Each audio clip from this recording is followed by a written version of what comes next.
ആ വാമനെ ഇരിക്ക്. നീ നല്ല സമയത്ത് തന്നെ വന്നു. ആ ഇതാണ് നമ്മുടെ സബീനയെ കെട്ടാൻ പോകുന്ന ചെറുക്കൻ സൈനുദ്ദീൻ. ഇത് ചെറുക്കന്റെ ചേട്ടൻ മഹാവറാവ്. ഇദ്ദേഹം? ആ ഇത് നമ്മളെ സബീനന്റെ കാക്ക. എന്റെ പേര് പീറ്റർ. ഇവരാള് നസ്രാണിയാണ്. എന്നാലും ഞമ്മക്ക് നമ്മളെ മൂത്ത മോനെ പോലെയാണ്. അതുകൊണ്ടാണ് സബീനന്റെ കാക്കാന്ന് പറഞ്ഞത്. സൈനുദ്ദീൻ എന്താ ജോലി? ഞാൻ ദുബൈയിലാ. ഒരു സ്റ്റേഷനറി ഷോപ്പുണ്ട്. കല്യാണം കഴിഞ്ഞ് സബീനയെ കൂടെ കൊണ്ടുപോകാനായിരിക്കും പരിപാടി. ഉടനെ നമ്മൾ പറഞ്ഞേക്കൂല, അടുത്ത വരവ് കൊണ്ടേക്കോ. അപ്പോ തീയതിയൊക്കെ നിശ്ചയിച്ചു. സൈനുദ്ദീൻ അടുത്ത മാസം മടങ്ങി. അതുകൊണ്ട് കയ്യുന്നതും പേരും നടത്തണമെന്നാ ഇവര് പറയണം. അതിനെന്താ, നമുക്ക് നടത്തിക്കളയാമല്ലോ. സബീന എവിടെ? ഞാനിവിടെ ഉണ്ട്. ആ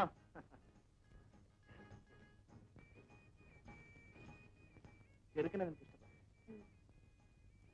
ചേട്ടന് ഇഷ്ടപ്പെട്ടോ? കൊള്ളാമണി, നല്ല പയ്യൻ. നീ ഭാഗ്യവതി.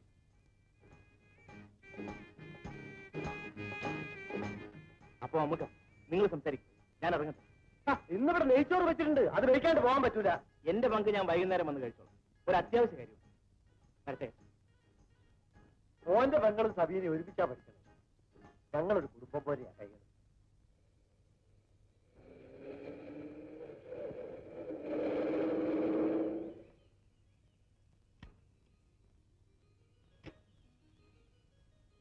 സ്കൂളിൽ പോകാൻ ഇറങ്ങിയതായിരിക്കും.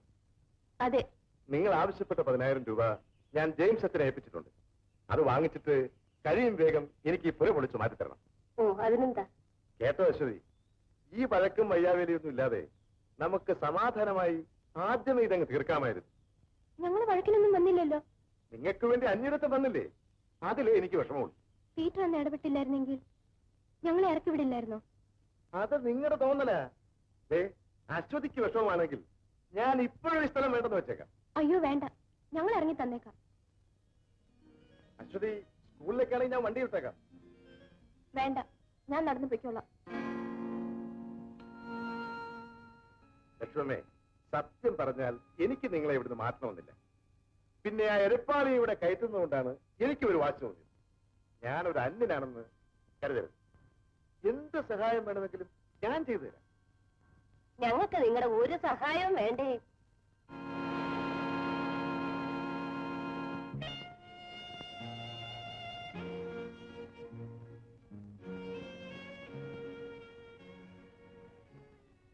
എന്താ ആലീസ്, 2 ദിവസമായിട്ട് ക്ലാസ്സിന് വന്നില്ലല്ലോ? എനിക്ക് നല്ല സുഖമില്ലായിരുന്നു. ആ, ഈ കത്ത് നിന്റെ പേരിൽ ഇൻസ്റ്റിറ്റ്യൂട്ടിൽ വന്നതാ.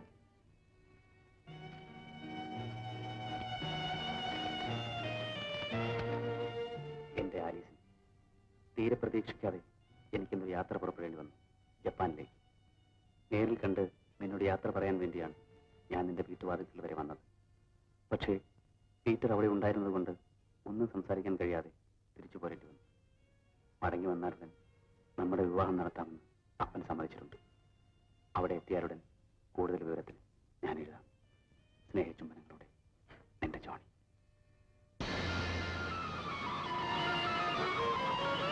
ഇല്ല ഇല്ല, ജോണി മടങ്ങി വരുന്നതുവരെ ഞാൻ എങ്ങനെ കാത്തിരിക്കും?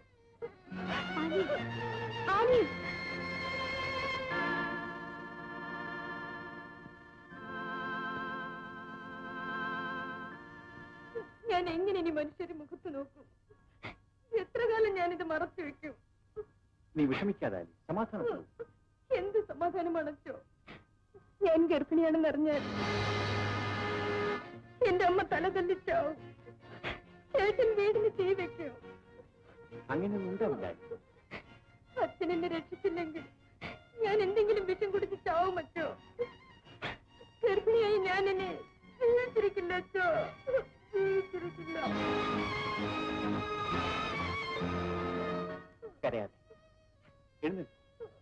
എഴുന്നേൽപ്പാലി. നീ എന്തൊക്കെയാണ് ഈ പറയുന്നത്? ആത്മഹത്യ ചെയ്യുന്നത് കൊണ്ട് നീ എന്ത് നേടും? പിന്നെ ഞാൻ എന്ത് ചെയ്യും അച്ചോ? ഞാൻ ചാക്കൊന്നാളി കണ്ട് സംസാരിക്കാം. ജോണി ഉടൻ തന്നെ വരുത്തി നിങ്ങളെ വിവാഹം നടത്തിത്തരാൻ ഞാൻ ആവശ്യപ്പെടും. നിന്റെ അവിവേകം കൊണ്ട് ഒരു തെറ്റുപറ്റി. നേരായ മാർഗത്തിൽ കൂടി അതിന് പരിഹാരം കണ്ടെത്തുകയല്ലേ വേണ്ടു.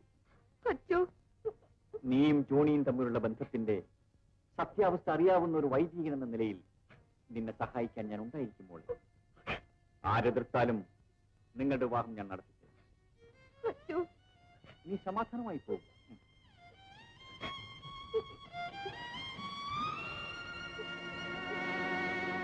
ഏതായാലും ഒരു പുതിയ വീട് വെക്കും.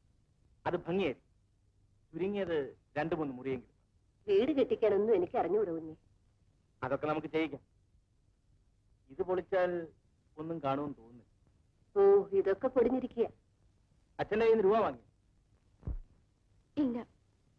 അതെന്താ വാങ്ങാൻ? എന്താ നിനക്കൊരു വല്ലായ്മ? ഓ, ഒന്നുമില്ല. പിന്നെ ഒന്നിങ്ങോട്ട് വന്നേ.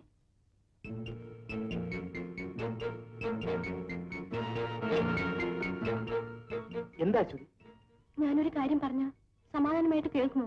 എന്താ കാര്യം? അവിവേകം ഒന്നും കാണിക്കില്ലെന്ന് ഉറപ്പ് തന്നാ പറയാം. പറയൂ.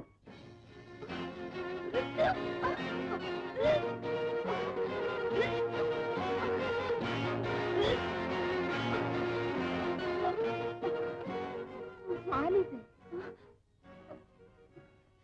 നീ എന്താ ഛർദ്ദിക്കുന്നത്? ഒന്നുമില്ല അമ്മച്ചി. ഒന്നുമില്ലേ? മാ, എടി, 2 പെറ്റകളാണ് ഞാൻ. സത്യം പറ, നിനക്കെന്ത് പറ്റി? എനിക്ക് മാപ്പ് തരുമേ. എന്റെ കർത്താവേ, ഞാൻ എന്നതായി കേൾക്കുന്നത്? നീ എന്തിനാ നെയ്ച്ചത്തിട്ട് അലക്കുന്നത്? എന്തിനാണെന്നോ? നമ്മുടെ മോള് ചെയ്തു വെച്ചിരിക്കുന്നത് എന്നതാണെന്ന് അറിയാമോ? എന്നതാ? അവൾ പഴച്ചു പോയി. എടി, സത്യം പറ, ആരാണ് ഇതിന് കാരണക്കാരൻ? ഇല്ല, ഞാൻ പറയില്ല. നീ പറയില്ലേ? എന്നെ കൊന്നാലും ഞാൻ പറയത്തില്ല. ഞാൻ പറയിക്കാം. അമ്മ ഇങ്ങോട്ട് മാറി.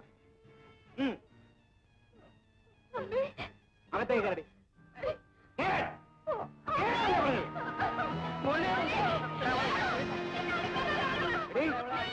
പറയില്ല അല്ലേ?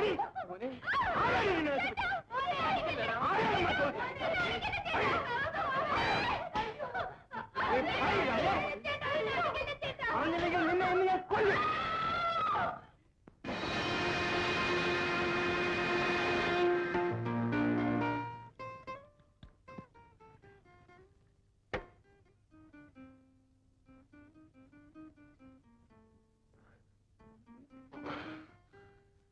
ഒരു കുപ്പി എടുത്തോണ്ട് വാടാ. ഇന്ന് വരെ കുടിച്ച് കണ്ടിട്ടില്ല. ഇനി കുടിക്കണ്ട. എടുത്തോണ്ട് വരാനാ പറഞ്ഞത്.